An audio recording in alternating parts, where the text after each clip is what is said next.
नमस्कार दोस्तों, स्वागत है आप सभी का आपके अपने YouTube channel the learning capital में।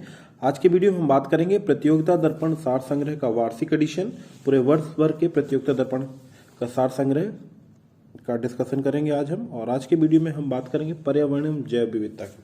दोस्तों, यदि आप चैनल पर नए हैं तो चैनल को सब्सक्राइब कर लें। आने वाले समस्त वीडियो से अपडेट रहने के लिए बेल आइकन को दबा दें। दोस्तों, प्रतियोगिता दर्पण करंट अफेयर जनवरी 2020 से लेकर दिसंबर 2020 तक हमारे चैनल की प्लेलिस्ट पर उपलब्ध है।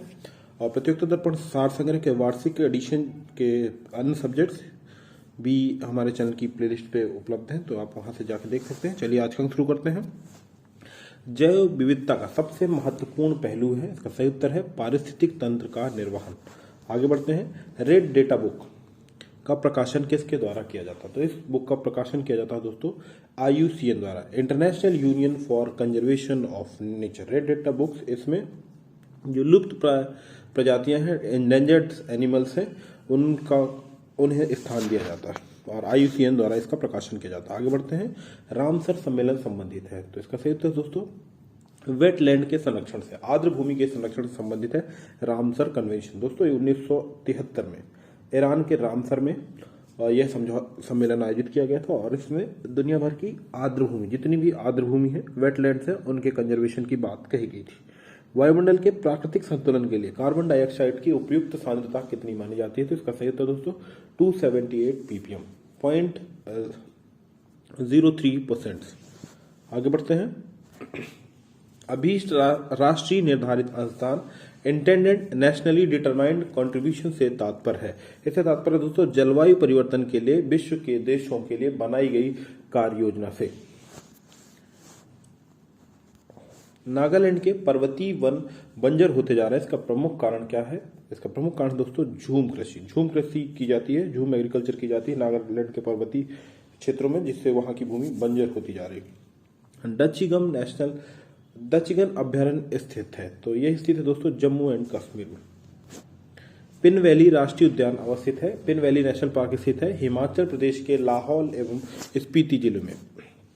इंडोर वायु प्रदूषण की सर्वाधिक महत्वपूर्ण प्रदूषक गैस है, तो इंडोर वायु प्रदूषण सबसे ज्यादा होता है दोस्तों रेडॉन गैस के कारण। अंतर्राष्ट्रीय अम्ल वर्षा सूचना केंद्र स्थापित किया गया है, तो यह स्थापित किया गया दोस्तों मैनचेस्टर इंग्लैंड में। साइलेंट वैली परियोजना किस राज्य से संबंधित है? साइलेंट वैली परियोजना है दोस्तों केरल राज्य में। राष्ट्रीय उद्यानों में अनुवांशिक विविधता, जेनेटिक डाइवर्सिटी का रख रखाव किया जाता है इन सीटू संरक्षण द्वारा, इन सीटू कंजर्वेशन द्वारा अनुवांशिक विविधता का रख रखाव किया जाता है। दोस्तों, चैनल पे नए हैं तो हमारे चैनल को सब्सक्राइब कर लें। आप टेलीग्राम तथा इंस्टाग्राम के माध्यम से भी जुड़ सकते हैं। एक्स सीटू संरक्षण एक ऐसी प्रक्रिया है जिसके द्वारा वनस्पतियों एवं जानवरों की विलुप्त प्राय प्रजातियों का संरक्षण किया जाता है। जैव विविधता के साथ साथ मनुष्य के परंपरागत जीवन के संरक्षण के लिए सबसे महत्वपूर्ण रणनीति है जीवमंडल आरक्षित क्षेत्र की स्थापना, बायोस्फीयर रिजर्व की स्थापना करना। प्रकृति एवं प्राकृतिक संसाधन अंतर्राष्ट्रीय संरक्षण संघ, international union for conservation of nature द्वारा प्रकाशित रेड डेटा बुक में सम्मिलित किया जाता है संकटग्रस्त पौधे एवं पशु जातियों की सूची को। कौन सी ड्रग गिद्धों की समष्टि में ह्रास के लिए उत्तरदायी है? तो ये ड्रग होती है दोस्तों डाइक्लोफेनेक सोडियम। किस पर्यावरण में जैव द्रव्यमान का वार्षिक उत्पादन न्यूनतम होता है? तो इसका सही उत्तर दोस्तों गहरे सागर में। गहरे सागर में जैव द्रव्यमान का वार्षिक उत्पादन न्यूनतम होता है। ग्रीन हाउस प्रभाव में सर्वाधिक योगदान देने वाली गैसों का प्रतिशत है। ग्रीन हाउस इफेक्ट्स में गैसें होती हैं जलवाष्प 36 to 72%, carbon dioxide 9 to 26%, methane 4 to 9% और ओजोन 3.7%। वायुमंडल के प्राकृतिक संतुलन के लिए कार्बन डाइऑक्साइड की उपयुक्त सांद्रता मानी जाती है, इसका सही उत्तर है 278 ppm, 278 पार्ट्स पर मिलियन, यानी 0.03%। वैश्विक तापन द्वारा सबसे पहले प्रभावित होने वाला एवं सर्वाधिक भंगुर पारिस्थितिक तंत्र है। यह पारिस्थितिक तंत्र दोस्तों आर्कटिक एवं ग्रीनलैंड हिमछात्र। जैव विविधता दिवस मनाया जाता है, इंटरनेशनल डे ऑफ बायोडाइवर्सिटी, ये ऑब्जर्व किया जाता है 22 मई को। भारतीय राष्ट्रीय जैव विविधता प्राधिकरण स्थापित किया गया था 2003 में। भारतीय राष्ट्रीय जैव विविधता प्राधिकरण अथॉरिटी, बायोडायवर्सिटी अथॉरिटी एस्टेब्लिश की गई थी 2003 में, और यह है स्थित कहाँ दोस्तों, चेन्नई में। भारत में जैव विविधता की दृष्टि से संतृप्त क्षेत्र है, तो ये क्षेत्र है दोस्तों वेस्टर्न घाट, पश्चिमी घाट। संयुक्त राष्ट्र संघ ने किस समय अवधि को जैव विविधता दशक निर्दिष्ट किया है? 2011 से लेकर 2020 तक यूनाइटेड नेशंस ने बायोडायवर्सिटी दशक घोषित किया है। भारत में का प्रथम national centre for marine biodiversity NCMB स्थित है जामनगर, गुजरात में। किस राष्ट्रीय उद्यान में वन्य जीव प्रबंधन के लिए ड्रोन या मानव रहित हवाई वाहन का प्रयोग करना आरंभ किया है? तो बांदीपुर बाघ अभयारण्य, बांदीपुर टाइगर रिजर्व जो स्थित है कर्नाटक में। आगे बढ़ते हैं। भारत में बाघ परियोजना प्रारंभ की गई थी वर्ष 1972 में। वायुमंडल में उपस्थित ओजोन परत अवशोषित करती है, तो ओजोन लेयर जो है समताप मंडल में पाई जाती है, और ये सूर्य से आने वाली अल्ट्रावायलेट किरणों को, परावैंगनिक किरणों को पृथ्वी से पर आने से रोकती है। ये परावैंगनिक किरणें त्वचा को काफी प्रभावित करती हैं, इनसे कैंसर का खतरा हो सकता है। पारिस्थितिक निकाय में ऊर्जा का प्राथमिक स्रोत है, तो इसका सही उत्तर दोस्तों सोलर एनर्जी। दोस्तों चैनल पे नए हैं तो चैनल को आप सब्सक्राइब कर लें। आने वाले समस्त वीडियो से अपडेट रहने के लिए बेल आइकन को दबाएं। आप टेलीग्राम तथा इंस्टाग्राम के माध्यम से भी हमसे जुड़ सकते हैं। 10% नियम संबंधित है। 10% रूल ऊर्जा का खाद्य के रूप में एक पोषी स्तर से दूसरे पोषी स्तर तक पहुंचने से संबंधित होता है 10% रूल। आगे बढ़ते हैं। पारिस्थितिक तंत्र में एक पोषी स्तर से दूसरे पोषी स्तर में स्थानांतरण से ऊर्जा की मात्रा घटती जाती है।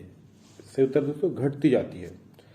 धुआं स्मॉग आवश्यक रूप से वायुमंडल में किन गैसों की उपस्थिति के कारण होता है? तो यह होता है दोस्तों नाइट्रोजन एवं सल्फर के ऑक्साइड के कारण। किस क्षेत्र में दुर्लभ उपलब्धि के लिए वैश्विक 500 पुरस्कार दिया जाता है? वैश्विक 500 पुरस्कार दिया जाता है पर्यावरण संरक्षण के क्षेत्र में। वह गैस जो धान के खेत से उत्सर्जित होती है तथा पृथ्वी के तापमान में वृद्धि करती है, तो वह गैस होती है दोस्तों मीथेन। सही उत्तर है मीथेन। मानव गतिविधियों से परिवर्तित पर्यावरण कहलाता है। इसका सही उत्तर है एंथ्रोपोजेनिक पर्यावरण। एंथ्रोपोजेनिक पर्यावरण वायु प्रदूषण के जैविक सूचक का प्रसिद्ध उदाहरण है। इसका सही उत्तर दोस्तों लाइकेंस। वर्तमान में अंतर्राष्ट्रीय सौर संगठन इंटरनेशनल सोलर अलायंस का मुख्यालय है गुरुग्राम, हरियाणा में। पर्यावरणीय कुज़नेट्स वक्र, कुज़नेट्स कर्व पर्यावरणीय क्षति एवं प्रति व्यक्ति जीडीपी के मध्य संबंध दर्शाता है। इस पर्यावरणीय कुज़नेट वक्र कर्व का आकार होता है यू आकार का, उल्टे यू आकार का होता है, यानी ऐसा होता है इस टाइप का। आगे बढ़ते हैं। इको मार्क जो भारतीय मानक ब्यूरो द्वारा दिया जाता है किस वर्ष आरंभ किया गया था? दोस्तों यह आरंभ किया गया था वर्ष 1991 से। इको मार्क उन भारतीय उत्पादों को दिया जाता है, ये दिया जाता है दोस्तों BIS, bureau of Indian standard, BIS द्वारा दिया जाता है भारतीय उत्पादों को जो पर्यावरण के प्रति मैत्री हो, इको फ्रेंडली हो। हरित प्रभाव वह प्रक्रिया है जिसमें वायुमंडलीय कार्बन डाइऑक्साइड द्वारा इंफ्रारेड विकिरण अवशोषित कर लिए जाने से वायुमंडल का ताप बढ़ता है। पॉलीथीन की थैलियों को नष्ट नहीं किया जा सकता क्योंकि यह बनी होती है पॉलीमर से बनी होती है। हवा में तैरते हुए श्वसन सूक्ष्म कणों का आकार होता है 5 माइक्रोन से कम। 5 माइक्रोन से कम होते हैं ये सूक्ष्म कण। आगे बढ़ते हैं। जल प्रदूषण निवारण तथा नियंत्रण अधिनियम किस वर्ष लागू किया गया था? दोस्तों यह लागू किया था वर्ष 1974 में। भारत में केंद्रीय गंगा प्राधिकरण का गठन कब किया गया था? तो 1985 में भारत में केंद्रीय गंगा प्राधिकरण का गठन किया गया था। चैनल पे नए हैं दोस्तों तो हमारे चैनल को सब्सक्राइब कर लें, वीडियो को लाइक करें, शेयर करें। आप टेलीग्राम तथा इंस्टाग्राम के माध्यम से भी द लर्निंग कैपिटल से जुड़ सकते हैं। आगे बढ़ते हैं। यमुना एक्शन प्लान औपचारिक रूप से प्रारंभ किया गया था। यह प्रारंभ किया गया था वर्ष 1993 में। केंद्रीय शुष्क क्षेत्र अनुसंधान संस्थान central arid zone research institute काजरी अवस्थित है। यह स्थित है जोधपुर राजस्थान में। आगे बढ़ते हैं। भारत के किस क्षेत्र में मैंग्रोव वन, सदापर्णी वन एवं पर्णपाती वनों का संयोजन है? तो यह है दोस्तों अंडमान निकोबार द्वीप समूह में। बुक्सा बाग परियोजना किस राज्य में संचालित है? तो यह संचालित दोस्तों वेस्ट बंगाल में, पश्चिम बंगाल में संचालित है बुक्सा बाग परियोजना। आगे बढ़ते हैं। जैव विविधता के संदर्भ में भारत का कौन सा क्षेत्र हॉटस्पॉट माना जाता है? यह माना जाता है अंडमान निकोबार द्वीप समूह। लाइकेन सबसे अच्छे सूचक हैं। एल्गी तथा फंजाई के सिम्बायोटिक रिलेशन से बनते हैं लाइकेन्स, और ये सबसे अच्छे सूचक होते हैं वायु प्रदूषण के। आगे बढ़ते हैं। राष्ट्रीय उद्यानों में आनुवांशिक विविधता का रखरखाव किया जाता है इन सीटू संरक्षण द्वारा। इन सीटू संरक्षण के द्वारा राष्ट्रीय उद्यानों में आनुवांशिक विविधता का रखरखाव किया जाता है। भारतीय राष्ट्रीय जैविक विविधता प्राधिकरण स्थापित किया गया था दिसंबर 2002 में, और यह स्थित है कहां पे? चेन्नई में। आगे बढ़ते हैं। अंतर्राष्ट्रीय अम्ल वर्षा सूचना केंद्र स्थापित किया गया है। यह स्थापित किया गया है मैनचेस्टर, इंग्लैंड में। वेटलैंड दिवस कब मनाया जाता है? आर्द्र भूमि दिवस मनाया जाता है प्रत्येक वर्ष 2 फरवरी को। भारत में सबसे बड़ा बाघ आश्रय स्थल है? तो इसका सही उत्तर है नागार्जुन सागर। Nagarjuna Sagar Srisailam tiger reserve, Andhra Pradesh. आंध्र प्रदेश में श्रीशैलम में नागार्जुन सागर भारत का सबसे बड़ा बाघ आश्रय स्थल है। एजेंडा 21 क्या है? एजेंडा 21 धारणीय विकास के लिए, सस्टेनेबल डेवलपमेंट के लिए वैश्विक कार्य योजना है। ग्लोबल एक्शन प्लान है सस्टेनेबल डेवलपमेंट के लिए एजेंडा 21। आगे बढ़ते हैं। कार्टाजीना प्रोटोकॉल किसके सुरक्षित स्थानांतरण और हैंडलिंग के बारे में बताता है? तो यह बताता है कार्टाजीना प्रोटोकॉल संशोधित जीवित जीव LMO, संशोधित जीवित जीव के बारे में बताता है कार्टाजीना प्रोटोकॉल। आगे बढ़ते हैं। समताप मंडल की ओजोन गैस की परत की मोटाई नापी जाती है डॉप्सन इकाई में। ओजोन परत की इकाई नापी जाती है डॉप्सन इकाई में। मॉन्ट्रिक्स रिकॉर्ड रजिस्टर है मानवजनित गतिविधियों के खतरे में जलीय स्थान का, मॉन्ट्रिक्स रिकॉर्ड। आगे बढ़ते हैं। कार्बन डाइऑक्साइड के उत्सर्जन देशों की सूची किस स्रोत से कार्बन डाइऑक्साइड उत्सर्जन पर आधारित होती है? इसका सही उत्तर है जीवाश्म ईंधन जलने और सीमेंट उद्योग पे। आगे बढ़ते हैं। जैव विविधता हॉटस्पॉट के रूप में घोषित होने के लक्षण हैं। इसका सही उत्तर है क्षेत्र में कम से कम 0.5% या विनाशकारी पौधों की 1500 प्रजातियों को स्थानिक प्रजातियों के रूप में होना चाहिए एवं क्षेत्र को अपनी प्राथमिक वनस्पति का कम से कम 70% नष्ट करना चाहिए। आगे बढ़ते हैं। शेर की पूंछ वाला मकाक वन्यजीव रिजर्व में पाया जाता है नीलगिरी वन्यजीव रिजर्व में। नाइट्रोजन चक्र में मिट्टी नाइट्रेट्स को मुक्त नाइट्रोजन में बदल दिया जाता है डीनाइट्रीफाइंग बैक्टीरिया द्वारा, डीनाइट्रीफाइंग बैक्टीरिया द्वारा। आगे बढ़ते हैं। सल्फर डाइऑक्साइड के प्रदूषण का जैविक सूचक है? इसका सही उत्तर है काई। 2 बायोम के मध्य का संक्रमण कालीन क्षेत्र इकोटोन कहलाता है। इकोटोन में प्रचुर मात्रा में पाई जाने वाली प्रजातियां कहलाती हैं एज प्रजातियां, एज स्पीसीज। दोस्तों चैनल पे नए हैं तो चैनल को सब्सक्राइब कर लें, वीडियो को लाइक करते जाएं और शेयर करते जाएं। आप टेलीग्राम तथा इंस्टाग्राम के माध्यम से भी हमसे जुड़ सकते हैं। भारतीय वन संसाधनों के आकलन एवं विकास के लिए भारतीय वन सर्वेक्षण की स्थापना कब की गई थी? वर्ष 1981 में। 1981 में भारतीय वन सर्वेक्षण की स्थापना की गई थी और इसका मुख्यालय है देहरादून, उत्तराखंड में। माधव गॉडगिल पैनल ने किस क्षेत्र को पारिस्थितिक रूप से महत्वपूर्ण क्षेत्र घोषित करने का सुझाव दिया? वेस्टर्न घाट, पश्चिमी घाट को महत्वपूर्ण क्षेत्र घोषित करने का सुझाव दिया था माधव गॉडगिल पैनल ने। किसी भी प्रजाति के जीवों में एक समान जीन के अलग अलग रूपों का आकलन कहलाता है जेनेटिक डायवर्सिटी, अनुवांशिक विविधता। पर्यावरण संरक्षण आंदोलन में सहायक पुस्तक साइलेंट स्प्रिंग 27 सितंबर 1962 को प्रकाशित हुई थी, जो पेस्टिसाइड्स के दुष्प्रभाव पर आधारित है, के लेखक थे रसेल कार्सन इसके लेखक थे। आगे बढ़ते हैं। भारत का सबसे पुराना एनजीओ आधारित संरक्षण अनुसंधान कौन सा है? बॉम्बे नेचुरल हिस्ट्री सोसाइटी, जो कि स्थित है मुंबई में, BNHS मुंबई, भारत का सबसे पुराना एनजीओ आधारित संरक्षण अनुसंधान है। पृथ्वी दिवस की स्थापना पर्यावरण शिक्षा के लिए किसने की थी? पर्यावरण शिक्षा के लिए पृथ्वी दिवस की स्थापना की थी अमेरिकन सेनेटर गैलार्ड नेल्सन ने।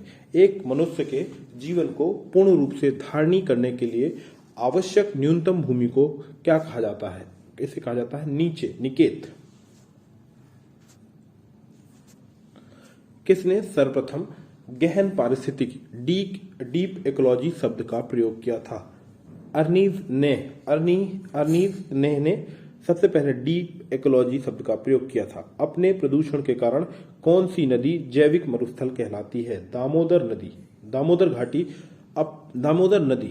दामोदर नदी प्रदूषण के कारण जैविक मरुस्थल कहलाती है। स्वच्छ समुद्री जल में सूर्य की किरणें अधिकतम किस गहराई तक जा सकती हैं? तो ये जा सकती हैं दोस्तों 200 मीटर तक। कौन सा जंगल पृथ्वी ग्रह के फेफड़े के रूप में जाना जाता है? अमेजन वर्षा वन पृथ्वी ग्रह के फेफड़ों के रूप में जाना जाता है। क्योटो प्रोटोकॉल संबंधित है? तो सही उत्तर है जलवायु परिवर्तन से संबंधित है क्योटो प्रोटोकॉल। भारत में वन्य जीव संरक्षण अधिनियम लागू किया गया था। यह लागू किया गया था 9 सितंबर 1972 को। वन्य जीव संरक्षण अधिनियम। सिगरेट के धुएं में मुख्य प्रदूषक होते हैं कार्बन मोनोऑक्साइड और बेंजीन और कार्बन मोनोऑक्साइड सिगरेट के धुएं में मुख्य प्रदूषक होते हैं। भारतीय संसद द्वारा जैव विविधता अधिनियम पारित किया गया था। भारत संसद द्वारा जैव विविधता अधिनियम पारित किया गया था 11 सितंबर 2002 को पारित किया गया था। ऐसी प्रक्रिया जिसके द्वारा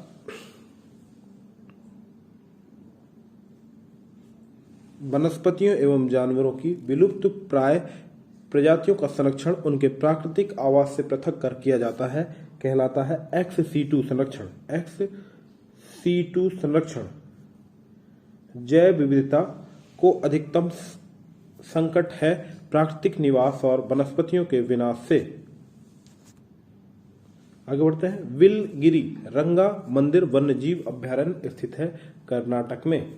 अंतर्राष्ट्रीय निकायों में से किसने बाघों को बचाने और बाघ के आवासों को संरक्षित करने के लिए ग्लोबल टाइगर इनिशिएटिव शुरू करने में सक्रिय रुचि ली है? तो वर्ल्ड बैंक के द्वारा यह इनिशिएटिव लिया गया है। भारत का पहला समुद्री जैव विविधता के लिए राष्ट्रीय केंद्र स्थित है जामनगर गुजरात में। महेश रंगराजन समिति ने किस उद्देश्य के लिए वन्य जीव अधिनियम में सुधार की सिफारिश की थी? नेशनल एलिफेंट कंजर्वेशन अथॉरिटी राष्ट्रीय हाथी संरक्षण प्राधिकरण स्थापित करने के लिए महेश रंगराजन समिति ने वन्य जीव अधिनियम में सुधार की सिफारिश की थी। आगे बढ़ते हैं। कोमेंग एलिफेंट रिजर्व और देवमाली एलिफेंट रिजर्व स्थित है। ये दोनों एलिफेंट रिजर्व स्थित हैं अरुणाचल प्रदेश में। कूनो पालपुर वन्य जीव अभयारण्य स्थित है, ये स्थित है मध्य प्रदेश में। कूनो पालपुर वन्य जीव अभयारण्य।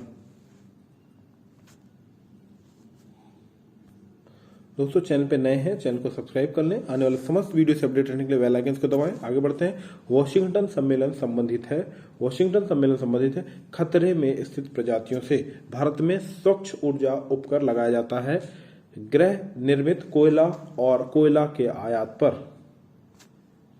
किस संधि के कार्यों को पूरा करने के लिए भारत सरकार नेशनल कम्युनिकेशन का प्रकाशन करती है?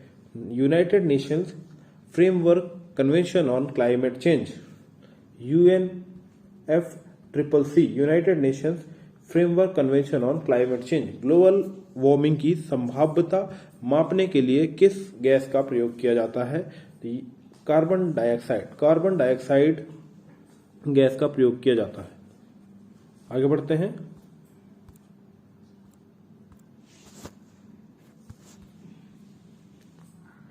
आज का वीडियो आपको कैसा लगा कमेंट बॉक्स के माध्यम से अपने अमूल्य सुझाव अवश्य दें।